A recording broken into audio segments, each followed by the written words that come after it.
intereses sociales para los que se gobierna, están los mismos intereses. Y uno puede ver, se repiten funcionarios, se repiten ministros, pero además se repiten políticas. Es decir, la historia se repite.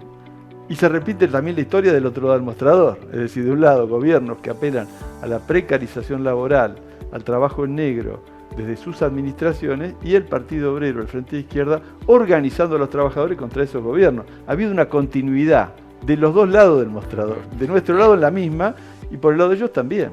Hubo contratos específicos por la pandemia de médicos y enfermeros que han sido ya vencidos y no renovados. Hay gente que quedó afuera. Hay gente que quedó afuera, pero además todo lo que es contrato COVID, hemos intervenido, también yo soy presidente de la Comisión de Asuntos Laborales. Hubo despidos para aquellos enfermeros que encabezaron protestas porque el modelo de contrato es totalmente ilegal, primero. Es decir, va contra el Estatuto de los Trabajadores de la Salud, que dice... ¿Por qué es ilegal? Y el Estatuto de Trabajadores de la Salud, que es una ley, prohíbe explícitamente que se contrate con monotributo. Y si vos ves los contratos, son peores que el monotributo. Por ejemplo, un trabajador COVID no tiene horario de trabajo. Hoy te pueden llamar 2 horas de trabajo, mañana 15. Y 4 días, ninguna hora. ¿Cuánto te pagan? Solo las horas trabajadas. Es decir, sos una persona que tiene que estar full time disponible para el Estado, y a veces cobras medio sueldo, los sueldos son muy bajitos, y además pagás el monotributo. Todo ilegal. Cuando arrancó la pandemia había un déficit muy grande de enfermeros, de médicos y de agentes sanitarios. En las zonas pobres, todas las áreas tienen que estar cubiertas por agentes sanitarios. Es decir, que arrancamos la pandemia con un gran déficit. Había que haber cubierto este es lo primero, lo que planteé en marzo del año pasado, que se cubran todas estas vacantes. El gobierno, ¿por qué no se cubre? Digo, porque fondos nacionales llegaron a la provincia con fines de pandemia. Ese dinero, como legislador, que son uno de los encargados de controlar los fondos públicos, ¿dónde está? Ha habido varias cosas. Es evidente que los fondos eran insuficientes los que llegaron, que se usaron para tapar los agujeros de las rentas normales. Por ejemplo, ¿te acordás que hubo una crisis? Se decía, los municipios recibieron fondos COVID, ¿y qué han hecho con ellos? Pero en realidad no eran fondos COVID, eran fondos para pagar sueldos. Sí. Para pagar sueldos. Que hubo ahí un reconocimiento luego de Ibayur, el ministro. Claro, pero le tiraron la pelota a los municipios. Yo soy candidato a senador. Bueno, encabezamos un frente de izquierda que considera que hay que dar vuelta a las prioridades.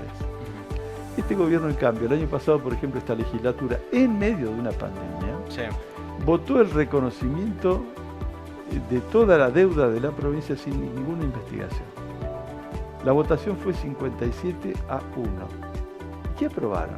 Le dieron un mandato a Sáenz para que vaya a negociar la deuda de la provincia en paquete, sin investigar nada. Ahora todos sabemos, y no hay político en esta provincia que no diga que el Fondo de Reparación Histórica no fue un fraude. El Fondo de Reparación Histórica es una parte muy grande de la deuda de la provincia. Ese fondo solo hizo la mitad de las obras que tenía planificada.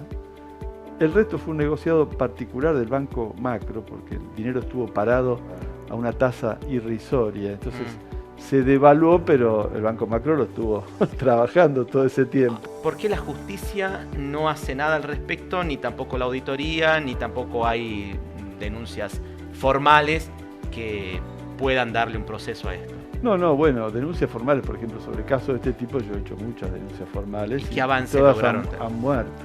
Por ejemplo, sobre los temas de tierras, durante el gobierno de Romero, sobre 6 denuncias tengo hechas judiciales yo.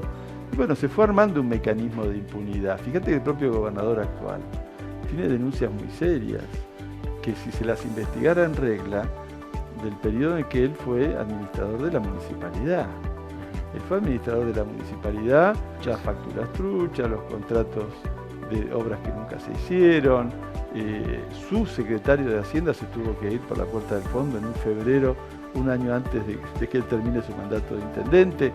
Hay una asociación ilícita que estaba al interior de su gobierno, que está investigando la justicia federal y la justicia provincial, que es una investigación totalmente trabada. ¿Está investigando de verdad? No, bueno, ese es el problema, está trabado. Está en sus manos investigarla, ¿no es cierto? Y entonces se van armando mecanismos de impunidad. Y eso tiene que ver con el control que tienen de la justicia. Es decir, controlar, tener una corte adicta. Y eso es un blindaje para el poder político. Es decir, ya sabes que el Poder Judicial no te va a investigar.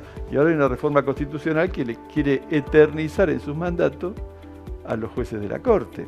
Entonces hay un sistema de impunidad. El régimen político, cuando yo hablo de régimen político, hablo de esta integralidad, no solo del gobernador. El gobernador, una justicia cómplice, ¿no es cierto? Un control de las cámaras legislativas que está más allá de los votos.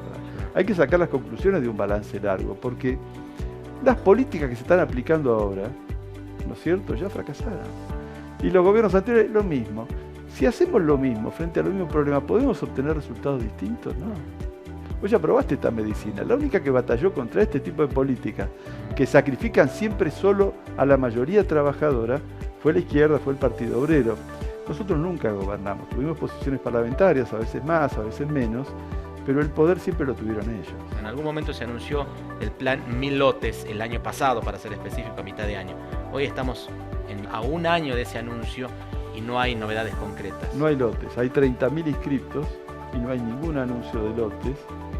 Y el plan 1000 lote, al mismo tiempo que el gobierno hace esto, rechaza tratar proyectos como el del Partido Obrero, que ayer nuevamente puse a tratar, para que se expropie tierra en la única área que corresponde en la capital, porque ya no hay más tierras fiscales, solo hay tierras privadas. Entonces, si vos vas a la zona sudeste, es el área donde quedan unas 200, entre 200 y 300 hectáreas, que están rodeadas por las autopistas, es decir, por el camino a la isla, el camino a San Agustín, la circunvalación, tienen todos los servicios. Eso es lo que hay que urbanizar. No puede haber estos grandes espacios vacíos en la especulación en la ciudad, mientras tenemos miles y miles de familias sin techo. Lo mismo pasa ahora con estas tierras de la zona sudeste que Sáenz se niega a expropiar. Y al mismo tiempo su plan 1000 lotes es un fraude, no tiene lotes. No tiene ningún lote porque él dijo que iba a hacer un plan 1000 lote solo con tierras fiscales, pero no hay. Para que haya un plan de tierra tiene que aprobarse lo que el Partido Obrero propone y lo que se ha impuesto por la vía de la realidad. En esta ciudad no ha habido loteo sin expropiación.